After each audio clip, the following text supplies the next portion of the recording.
Chapter 27. Let me go immediately, or I will make you a billionaire. Oh, a demise. Normally I am not threatened with a demise. Most folks in the 9 worlds don't use fancy words like that. You just say, I'm gonna kill you.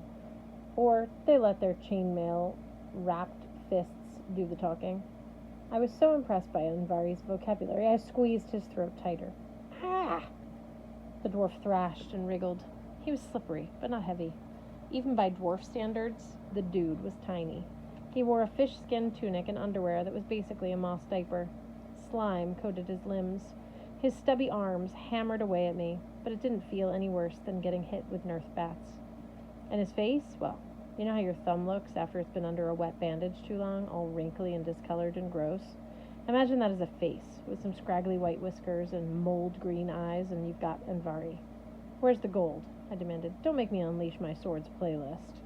Anvari writhed even more. You fools don't want my gold. You know what happens to people who take it. They get rich, I guess? No! Well, yes. But after that, they die. Or at least they want to die. They always suffer, and so does everyone around them. He wriggled his slimy fingers like, woo, threatening. Hearthstone was listing slightly to port, but he managed to stay on his feet. He signed, 1 person stole gold, no consequences. Then he made my least favorite name sign, index finger and thumb pinched together at the side of his head, a combination of the letter L and the sign for devil, which fits our friend Loki just fine.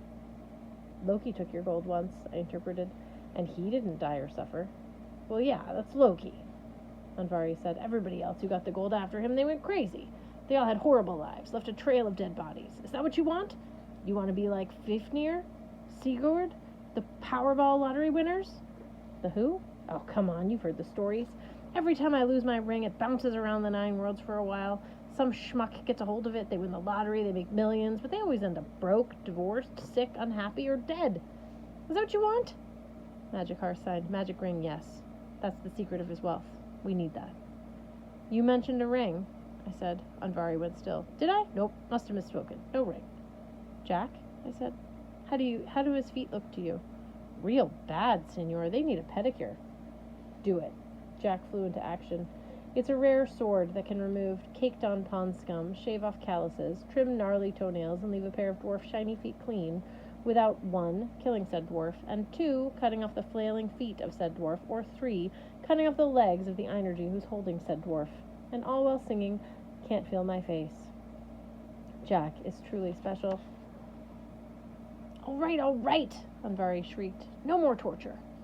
I'll show you where the treasure is. It's right under that rock. He pointed frantically to pretty much everything until his finger came to rest at a boulder near the edge of the waterfall. Traps, Hearthstone signed. Anvari, I said, if I move that boulder, what sort of traps will I spring? None. What if I move it using your head as a lever, then? All right, it's booby-trapped. Explosive hexes, tripwires, catapults. I knew it, I said. How do you disarm them? All of them. The dwarf squinted with concentration. At least I hoped that's what he was doing. Otherwise he was making a deposit in his moss diaper. It's done, he sighed miserably. I've disarmed all the traps. I glanced at Hearthstone. The elf stretched out his hands, probably testing our surrounding for magic the way I could sense eels and guppies. Hey, we all have different talents. Hearth nodded. Safe. With Anvari still dangling from my hand, I walked to the boulder and flipped it over with my foot. Energy strength is also a good talent. Under the rock, a canvas-lined pit was filled with wool. I didn't usually care about money. I'm not about it. But my saliva glands went into overdrive when I saw the sheer volume of gold, bracelets, necklaces, coins, daggers, rings, cups, Monopoly tokens. I wasn't sure what the value of gold per ounce was these days, but I estimated I was looking at about $1 gazillion worth, give or take a bazillion. Jack squealed. Oh, look at those little daggers. They're adorable. Hearthstone's eyes regained their alertness. All that gold seemed to have the same effect on him as waving a cup of coffee under his nose. Too easy, he signed. Must be a catch. Anvari, I said, if your name means careful one, why are you so easy to rob? I know, he sobbed. I am not careful. I get robbed all the time. I think the name is ironic. My mother was a cruel woman. So if this hoard keeps getting stolen, but you keep getting it back, that's because of the ring you mentioned. What ring? Lots of rings in the pile. Take them. No, the super magic one. Where is it? Probably in the pile somewhere. Go look.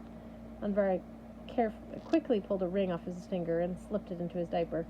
His hands were so filthy I wouldn't have noticed the ring at all if he hadn't tried to hide it. You just dropped it down your pants. I said, No, I didn't. Jack, I think this dwarf wants a full Brazilian waxing. No! Unvari wailed. All right, yes. My magic ring is in my pants, but please don't take it. Getting it back is always such a hassle. I told you it's cursed. You don't want to end up like the lottery winner, do you? I turned to Hearth. What do you think? Tell him, Mr. Elf, said Unvari. You're obviously an elf of learning. You know your runes. I bet you know the story of Fafnir, eh? Tell your friend this ring will bring you nothing but trouble. Hearth gazed into the distance as if reading a list on some heavenly whiteboard. -10 gold for bringing home a cursed ring. Plus 10 gazillion gold for stealing a gazillion gold. He signed. Ring is cursed, but also key to treasure. Without ring, treasure will never be enough. Will always come up short. I looked at the jacuzzi size stash of gold. I don't know, man. That seems like plenty to cover your Warguild rug.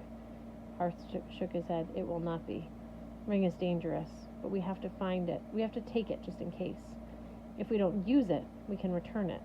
I twisted the dwarf to face me. Sorry, Unvari, Jack laughed. Hey, that rhymes too. What did the elf say? Unvari demanded. I can't read those gestures. He waved his grubby hands, accidentally signing donkey waiter pancake in ASL.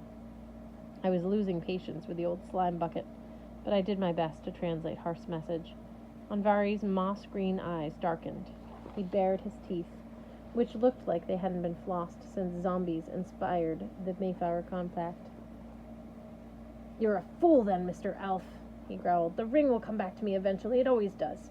In the meantime, it will cause death and misery to whoever wears it. And don't think it will solve your problems either. This won't be the last time you'll have to come home. You've only delayed a much, much more dangerous reckoning. The change in Unvari's tone unnerved me even more than the change from grouper to dwarf. No more wailing or crying. He spoke with cold certainty, like a hangman explaining the mechanics of a noose. Hearthstone didn't look rattled.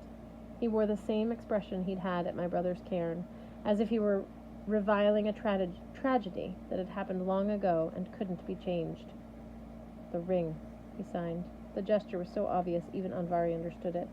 Fine, the dwarf glared at me. You won't escape the curse either, human. Soon enough you'll see what comes of stolen gifts. The hairs on my arms stood up. What do you mean?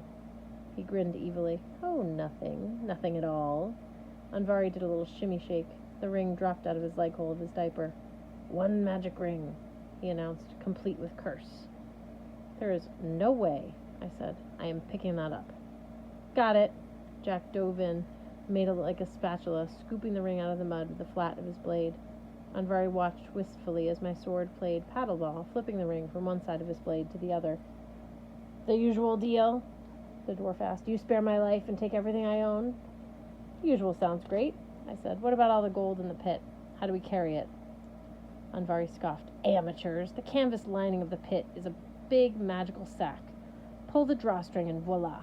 I have to keep the stash ready for quick getaways for those few times I avoid getting robbed. Hearthstone crouched next to the pit. Sure enough, poking from the hole in the hem of the canvas was a loop of string. Hearthstone pulled it and the bag snapped closed, shrinking to the size of a backpack. Hearth held it up for me to see, $1 gajillion worth of gold in a super convenient carry-on case. Now honor your part of the deal, Unvari demanded. I dropped him. Puh. The old dwarf rubbed his neck. Enjoy your demise, amateurs. I hope you have pain and suffering and win 2 lotteries. With that vile curse, he jumped back into his pond and disappeared. Hey, senor, called Jack. Heads up. Don't you dare. He flipped the ring at me. I caught it out of reflex. Ugh, gross. Seeing as it was a magic ring, I half expected some big Lord of the Rings moment when it landed on my hand. Cold, heavy, whispering, swirling gray mist, a line of Nazgul doing the Watusi. None of that happened. The ring just sat there, looking very much like a gold ring, albeit one that had recently fallen from a 2,000-year-old dwarf's moss diaper. I slipped the ring into my pants pocket, then studied the circle of slime residue on my palm. My hand will never feel clean again. Hearthstone shouldered his expensive new backpack like a gajillionaire Santa Claus. He glanced at the sun, which was already past its zenith. I hadn't realized just how long we'd been trekking through the wilds of Mr. Alderman's backyard. We should go, Hart signed. Father will be waiting.